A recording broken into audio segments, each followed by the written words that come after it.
روزے کی حالت میں اپنی شریک حیات کا بوسہ لینا۔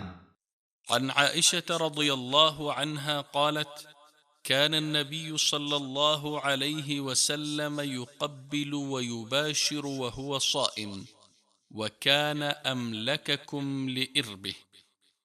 صحیح بخاری حدیث نمبر 1927 اور صحیح مسلم حدیث نمبر 1106۔